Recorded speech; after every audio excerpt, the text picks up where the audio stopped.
The New Jersey Devils suffered a tough loss to Mackenzie Blackwood and the San Jose Sharks.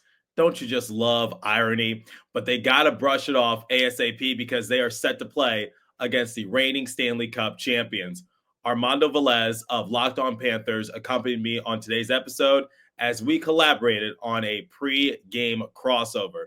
There's a lot to break down alongside Armando. Buckle up, everybody. You're Locked On Devils, your daily podcast on the New Jersey Devils. Part of the Locked On Podcast Network, your team every day. Hi, this is Bryce Salvador, and you're Locked On Devils with Trey Matthews. Scores! Oh, Stevens stepped up, nailed it. Brodor's got the puck. What a shot. The Devils win the Stanley Cup. Alrighty now, what is up, New Jersey? Welcome back to the Locked On Devils podcast here at the Locked On Network. I'm your host, college hockey play announcer, Devils writer for Pucks Pitchforks, and also part-time credentialed media member, Trey Matthews. When you're listening to this episode, I am making my way to Sunrise, Florida to cover the Panthers and the Devils at Amarant Bank Arena. The Devils suffered a loss in their previous matchup against the San Jose Sharks, and Timo Meier kind of helped out his old club. But like I said in the cold open, they got to dust it off quickly because their next few matchups, they're not going to be easy. They got to take on the Panthers twice on the road. And then on Saturday, they travel up to Tampa Bay to take on the Lightning. Yes, the Lightning don't have Steven Stamkos, but the Devils already know how dangerous that Lightning team is because they're already 0-1 of the season against Tampa Bay. But anyway, I'm getting ahead of myself. I collaborated with Armando Velez of Locked On Panthers as we did a crossover to preview this matchup. I asked him a couple questions regarding the Panthers. He asked me a couple questions regarding the Devils. There's a lot to break down. So without further ado, let's bring on Armando for this pre-game crossover. Take it away. But of course, we're here to talk Panthers Devils and to discuss this upcoming series for these two teams, as Trey will also be at Amarant Bank Arena Tuesday and Thursday, along with the Saturday game for Devils Lightning there. But Trey, for the New Jersey Devils, the best way I could describe last season for them is stubbing their toe. That's really the best way I could put it, because they made it to round 2 in 2023, and a whole bunch of things happened of underachieving. I mean, various injuries to Jack Hughes, Dougie Hamilton, Timo Meier. Michael McLeod was dealing with his off-ice legal issues and still is dealing with it 61 games through. Lindy Ruff gets canned, which the first game after that was against the Florida Panthers, weirdly enough, there. But then 5 different goalies. There's a saying, if you're playing more than 2 goalies, chances are you have none. But crazy to think about this whole offseason, and even prior to that, you trade a 3rd-round pick for Jake Allen and then a 1st-round pick this offseason for Jacob Markstrom. And all of a sudden, you have a tandem just like that coming into it. And of course, the hiring of Sheldon Keefe, which I thought the Toronto Maple Leafs were starting to play that playoff style hockey towards his last year. And we saw it in the round 1, even though they lost. But of course, the time comes due for a coach when they're with an organization that long. So it's to the Devils' benefit, it seems like. So what have your impressions been on this season as far as the coaching and the goaltending? Well, it's still a work in progress. The most games that the Devils have won in a row this season is 3. But I'm seeing a lot of good improvement from this New Jersey team, because last year, the only thing that was consistent with that Devils team was their inconsistency, as you said. And part of it is the amount of injuries they had to deal with, to Jack Hughes, Nico Hischier, players like that. That's really hard to maintain yourself if you don't have your star players out there. Dougie Hamilton, he missed 75% of the season. It was definitely a slow grind for New Jersey, and halfway through the year, see, when you fire your coach, in the words of Christy Flannery, who's your associate over at the Hockey News, she says, like, when you fire a coach, it sort of gives your fan base an idea that something's changed, when in reality, all the Devils did was just name interim head coach Travis Green the replacement for Lindy Ruff momentarily. And nothing really changed. The Devils were still very inconsistent. And they had come the deadline, they were sellers. They got rid of Tyler Toffoli, Colin Miller. They bring in Jake Allen, which was somewhat intriguing. Allen actually did pretty well and still is doing well. I just think overall the Devils just had to get to the offseason, hit the reset button. And here's the thing that Tom Fitzgerald had to do. It was like, okay, do not go for the big name players, like, because we saw it with the Predators. They were going for people like Steven Stamkos, Jonathan Marchessault, Brady Shea. That's not what the Devils needed. The Devils needed to find some filler pieces, and they did that. So they got Stefan Nason, they got Paul Cotter, they got a better goaltender in Jacob Markstrom. They got some more help on their back end in Brendan Dillon and Brett Pesce. Those are some players that don't really jump out and say like, oh, these are probably top players on every team's radar. But no, it's what the Devils needed. They needed some more bottom six depth. They needed some more depth on their blue line. They needed a better goaltending tandem because I said while Jake Allen was solid, he should not be the starter. He needs some help in that sort of aspect. So I applaud Tom Fitzgerald for getting to work and just trying to reset this Devils team. And it's a slow grind because they've played the most games out of anyone in the NHL. They haven't had that much practice time. They kicked off their season in a different continent in Prague for the Global Series. So it's and on top of that, they got a new coach. So it's like, okay, you got a new head coach who has a new system. You got all these new players. You're playing the most games in the NHL. Honestly, they're doing pretty well for what's been dealt to them. And I think once it starts to slow down just a little bit more, this Devils team will be just fine. So while the points percentage doesn't really reflect how talented this Devils team it potentially can be, honestly, I don't think there's any cause for concern. None. And I mean, Jesper Bratt is still picking up right where he left off this season. I mean, Nico Hischier in the first few weeks of the season, I mean, it's been a while since he's scored a goal. Watch out. Hey, I'll just say this. Watch out, Sasha. Watch out. You might not win the Selke this upcoming year again. The Nico Hischier might give you a run for your money. I'm with that. Like I think there is a chance that there could be a challenge there for the Selke there. I mean, but hey, he's definitely picked up the more of the goal scoring, especially in the early parts of the season. Like you mentioned, Stefan Nason adding that depth to with 7 goals as well for the Devils. And also I'm looking at every category for them. They're top 10 in almost every category: goals for, goals against, power play, penalty kill. The only one that they're outside of the top 10 is shots for, but they're still finding ways to find the back of the net, even in their little bits of opportunity as well. And also I got to give a special shout out to South Florida native Seamus Casey, who scored during the Global Series in the beginning part of the season, which I don't mean to cut you off. He got off to a good start. Right now he's in Utica, and it's funny you mentioned that. Someone actually brought up Seamus Casey to me while I was first moving down to Florida, saying like his family owns some sort of restaurant business in this area. I don't quote me on that, but something similar to that. So Seamus Casey definitely has some sort of legacy and impact here in the Fort Myers area. Yeah. And he actually practiced at Hertz Arena constantly. Yep. Him and Gavin Bridley are two guys who definitely grew up there right before their leaps in their hockey development as well.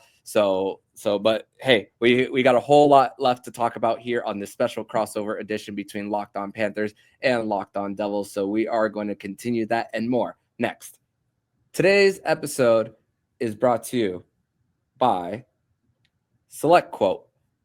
And the World Series, Super Bowl, the Olympics, the world's top athletes get to play in these top-level sporting events thanks to one thing: teamwork. And teamwork can also protect your financial legacy and your family's future. Select Quote's licensed insurance agents are the perfect teammate when shopping for customized, affordable life insurance. Then they can find you the right policy to keep your financial legacy safely in your family's end zone. SelectQuote is one of America's leading insurance brokers with nearly 40 years of experience helping over 2 million customers find over $700 billion in coverage since 1985. You invest so much time to take care of yourself and be the healthiest, best version of you. SelectQuote's exclusive policies can reward that effort. And these policies are more affordable than you think. You can get coverage up to $1 million as little as $20 per month.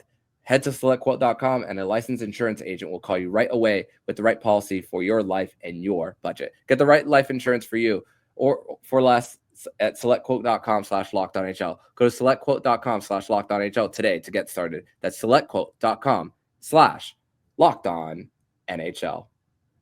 And now let me tell you guys about FanDuel. Get ready to tackle the NFL action with FanDuel, America's #1 sportsbook, because right now, new customers can bet $5, get $150 in bonus bets if you win. The FanDuel Sportsbook app gives you everything you need to place live bets on the NFL all in one place. So when you get a hunch in the middle of the game, you can check out the latest stats, view live play-by-play, and so much more on the same page where you place your bets. Just visit FanDuel.com to join today. You'll get started with $150 in bonus bets if you win your first $5 bet. That's FanDuel.com. Never waste a hunch and make every moment more with FanDuel, an official sportsbook partner of the NFL. Go to FanDuel.com to look at the odds, and please remember to always gamble responsibly.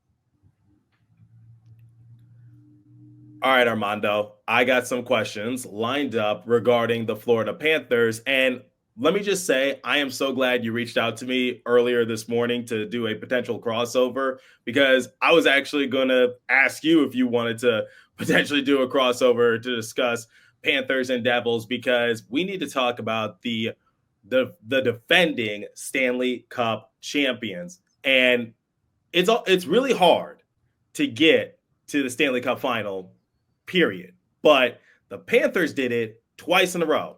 They lost to the Vegas Golden Knights, but the very next season, just a few months ago, they beat the Edmonton Oilers. However, I'm going to push back on that a little bit. They did blow a 3-0 lead, and it did go to Game 7, but I'm sure they breathed a big sigh of relief once they won Game 7 of the Stanley Cup. Can we just go back to your emotions of covering a Stanley Cup caliber team? Because I've been covering the Devils for a few years, and they haven't been close to reaching that sort of level yet. The two runs are so different, and also the mindset behind it, because it's crazy to think. The waivers came out today, and Andreas Athanasiou of the Chicago Blackhawks was placed on waivers. Why is that relevant?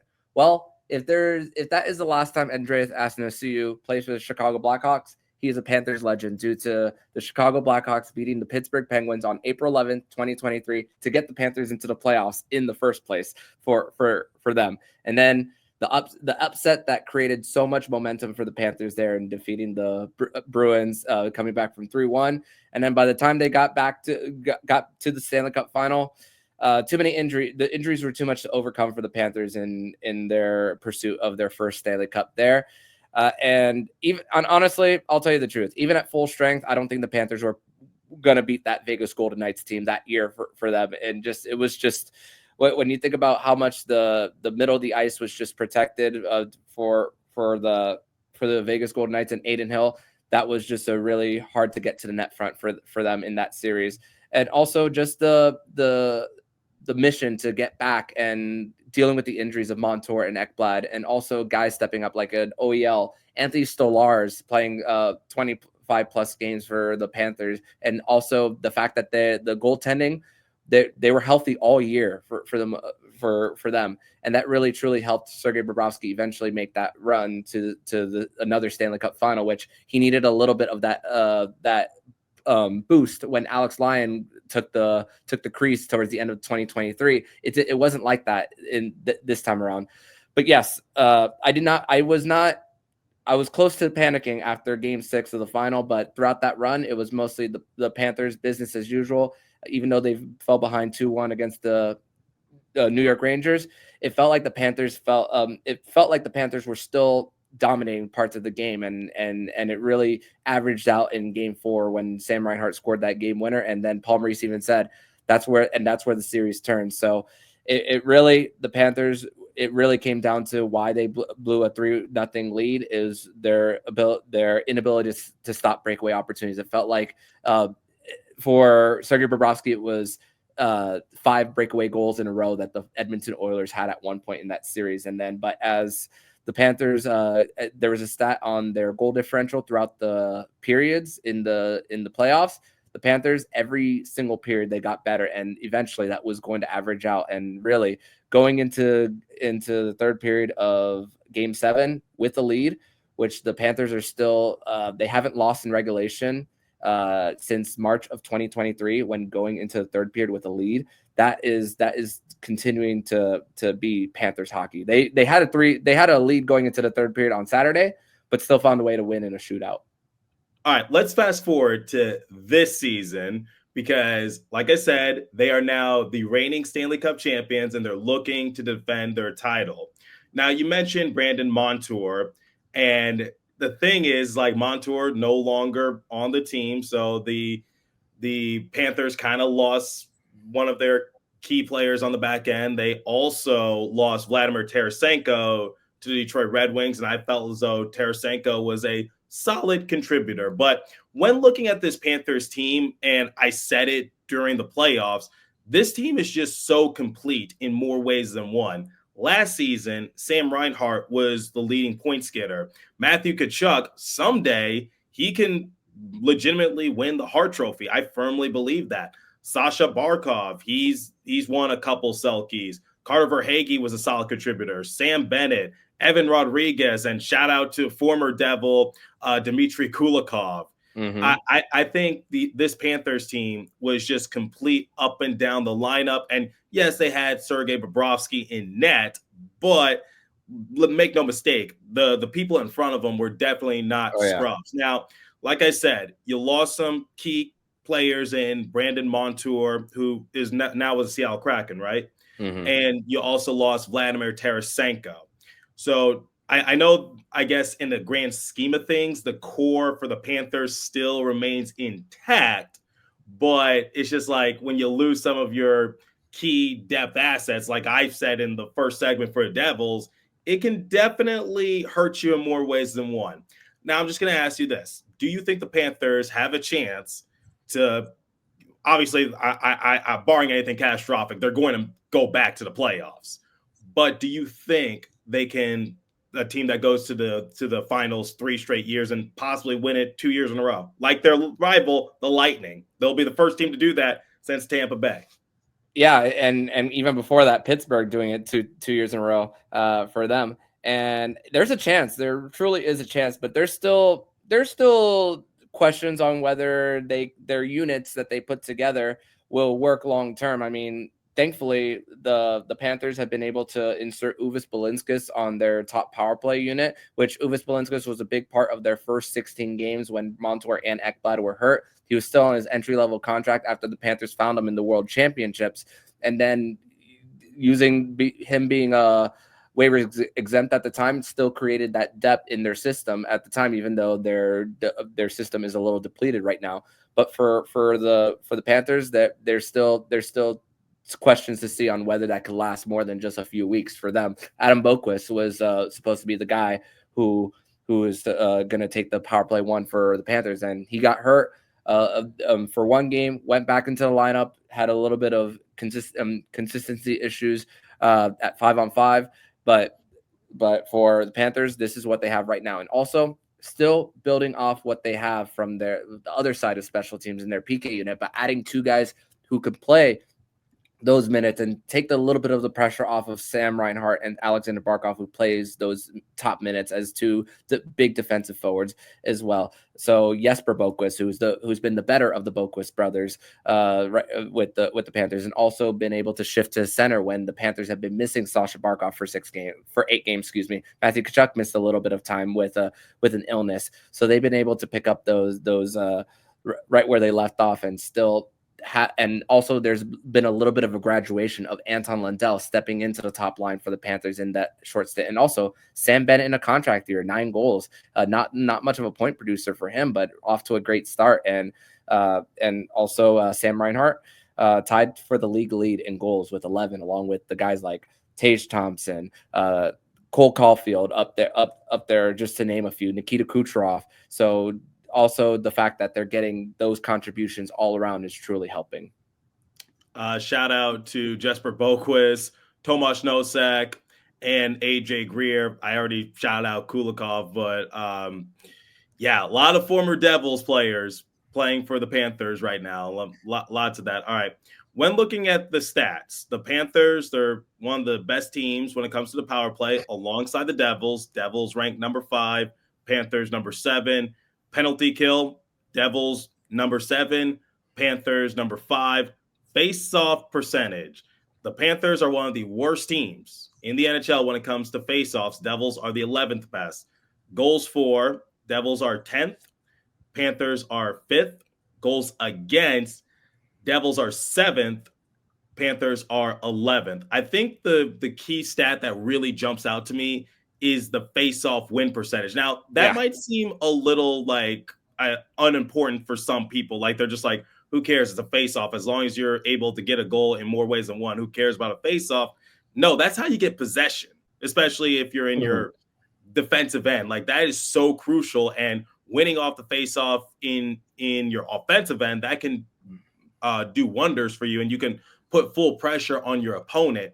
So what's going on with the Panthers in that sort of regards? Because I just listed the numbers. For the most part, they're still a very dominant team, but why are they in the bottom tier in the league when it comes to faceoffs? And is there anything that they need to work on? Because I'm sorry, and before you answer it, just speaking from experience, the Devils were one of the best faceoff teams in the league last year, but Michael McLeod, their best faceoff person, when he had to quote unquote take his leave of absence, that hurt the Devils. So, and that was crucial to them. So can you just provide some insight on that?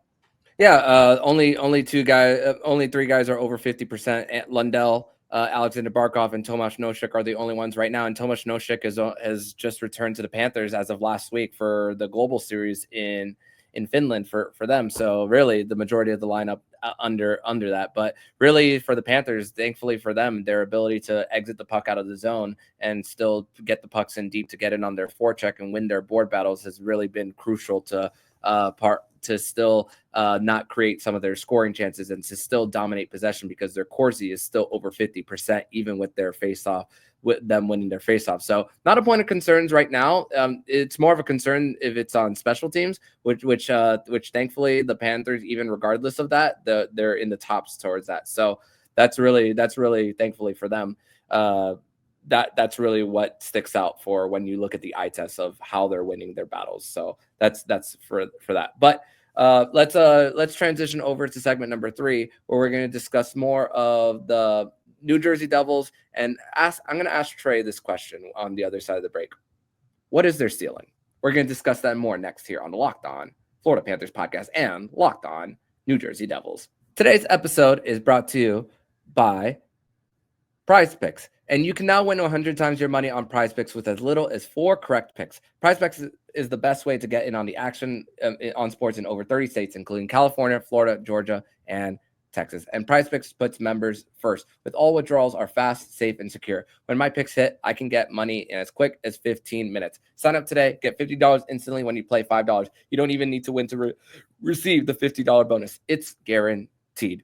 If you think that Connor McDavid will get more than 0.5 goals, you can do that all on Prize Picks. You could cook up the hot takes with your friends and win real money this hockey season when you and your crew run games on Prize Picks. And download the app today. Use code LOCKEDONNHL for $50 instantly after you play your first $5 lineup. And you can do that all on Prize Picks. Run your game. And I'd like to thank you guys once again for making the Locked On Florida Panthers podcast and Locked On New Jersey Devils your first listen of the day. We are part of the Locked On Podcast Network, your team every day. And by the way, tonight, their game against the Devils, 7:30, ESPN Plus exclusive. Once again, Trey will be at both games in Sunrise, Florida on Tuesday and Thursday, and will also be at the game on Saturday when the New Jersey Devils take on the Tampa Bay Lightning from Amalie Arena. So when you look at the Devils, their build is so interesting based on getting 2 number 1 overall picks in 3 years with Heiser and Hughes. Hughes took a little bit for him to get really truly get on the scene, but hey, his ceiling is extremely high. And also the fact that there isn't a single player outside of who makes more than $9 million with the cap going up. We're out of COVID. You spoke about the depth players that they got during the offseason. It wasn't big spending for them. And $4.1 million in cap space. I remember Kobe Cohn of Morning Cup of Hockey was still talking about the Devils needing a sniper in their lineup. And also the fact that still for them, they still have we spoke about Seamus Casey earlier. They still have Simon Nemec also in Utica, who still has yet to really burst on the scene there. So this is a great build right now. And also the expiring contracts really is a lot of older players for them. So this window could just be opening for them. I know they made the second round just a few seasons ago, but how are you seeing this build? Because Carolina, there's still questions on them, whether their early success can last, along with Washington, which Washington has proven that their coach is legit for them. Islanders are taking a step back as we expected. And still, New York, very goalie reliant for them, in my opinion. And the bill is going to come due next season. But how are you seeing the Devils? Because I think they have an outstanding future. Well, the future is here, if we're being completely honest, because Jesper Bratt and Nico Hischier, believe it or not, they almost have 10 years of NHL experience under their belt. Jack Hughes has a few years of NHL experience under his belt. I spoke to Mike Moriel of NHL.com over the summer. And the thing is like, yes, while this team is relatively young in terms of age, when we're looking at the actual experience, you can no longer say like, oh, they're young, they're just going to get right into it in a few years. No, you got to try to capitalize on it right now. And like I said, it's to a point where you can't call Nico Hischier or Jesper Bratt young guns in the league because they almost have 10 years of experience. That's the thing, believe it or not. I was stunned to see it as well. I like I said, off the top of my head, I believe it's 8 years. And I think for this Devils team, especially with Sheldon Keefe at the helm, it's playoffs or bust. Like, I remember I was asked what would happen if the Devils missed the playoffs. And obviously, depending on the circumstance, I don't really know. I really don't know. This team is built for success, and they have to try to capitalize on it right now. I'm not saying they have to win the Stanley Cup this year, although that would be really nice. But it's just like they need to take that step forward, and they can't just be a team where they make the playoffs, they miss the playoffs, they miss the playoffs, then they make the playoffs. That's not going to get you anywhere. So the Devils just have to overall just get back to the playoffs. And I already see the jokes, people saying like, oh, Sheldon Keefe is just going to get them to the first round and then they're going to get knocked out. Look, if they make it to the first round of this year's playoffs, then that's actually an improvement compared to last year because they missed the playoffs last year. So technically that's an improvement. Then we'll crawl before we walk. Overall, I just think this team, they definitely have the right assets. They have star power in Jack Hughes, Jesper Bratt, Nico Hischier, Dougie Hamilton, Timo Meier. All those guys are all stars. And then you got some more grit, you got some more toughness in Brendan Dillon, Curtis Lazar, who's injured and out for an extended period of time. But once he returns, he could definitely provide that sort of spark. We've already seen it a little bit this season. Stefan Nason, Paul Cotter, Eric Haula has been a big surprise in my opinion. This Devils team has a lot of talent up and down their lineup, and I can already see people say like Jacob Markstrom, Jake Allen, they're not really all that good. I get what the numbers say, but call me crazy. For some reason, both those goalies pass the eye test for me. Like, I'm not seeing anything that's alarming. I get what the numbers say, but this is one of the rare times I'm going to have to do this. I'm going to have to go against the numbers and just say, just from my eye test and what I've seen in a big sample size, I don't think goaltending is going to be their biggest issue this year because Jacob Markstrom and Jake Allen, I think they both have looked very solid, and sometimes they just get no offensive help, or sometimes they get no defensive help. In the previous game against the San Jose Sharks, in which the Devils lost 1-0, Timo Meier scored for the Sharks. You tell me what that means. What does that mean? It means he scored by accident. He tipped it on in off his own stick. Like, he was helping the Sharks. I'm just like, Timo, you play for the Devils. You haven't played for the Sharks in over a year, but it just happened that way. Or Devils were down 3-1 against the Islanders late in the third period, and the Islanders blew an infamous 3-1 lead. It just happened. So, like I just asked you about the Panthers, can they get back to the Stanley Cup? Do they still have the firepower to do so? You gave your answer. My answer is this. I think this Devils team, while I don't think they're anyone's favorite choice to win the Stanley Cup, I think they could be a dark horse if they get everything and mesh it well together. So I have high hopes for this Devils team. Yeah, and Jacob Markstrom, let's think about the resume of the two goalies. Jake Allen was protected in the expansion draft for Seattle. I know Carey Price was going through his fair share of injuries and the news regarding that. And also Jacob Markstrom was at one point a Vezina candidate for him. So I know they're both 34 years old on the older side of things, but still, it's a very small percentage of the cap, and you still have an opportunity to reset things in a few years and still look for things outside of that. But at least for what they're making now, also the numbers say under 3 goals a game. It's funny because the Panthers had a game against the Islanders where the Islanders blew a 3-0 lead and the Panthers scored 6 unanswered, and I saw that the Devils have played quite a few Metropolitan games in their throughout the season, and a lot of them have been close. At least most of them. It looks like that the Devils mostly have win big and lose close, at least from what I'm seeing, at least averaging out for the most part. So it's not mostly blowouts for them. So that's the thing. They're staying in games. Yeah, I think that's a fair assessment.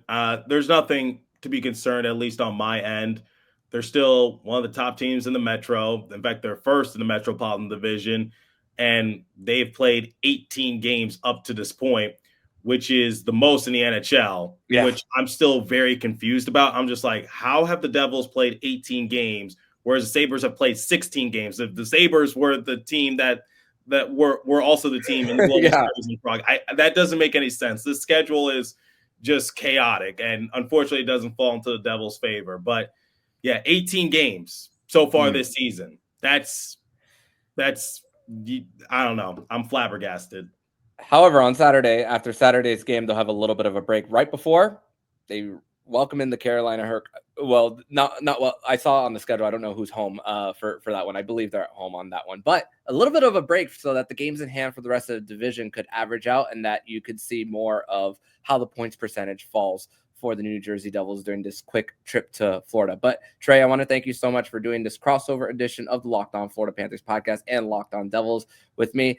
Tell everybody where they can follow you online. You can follow me at TreyMatt4. You can also find Locked On Devils wherever you get podcasts from, available on YouTube and available on all streaming platforms. And Armando, you want to do the same thing? Yep. You can follow me on X at MondoMan12. Follow the show account on X and Instagram at LO_FLA Panthers. And also you could see my writing on the Hockey News. So Trey, thank you so much and hope to reconnect with you soon, my friend.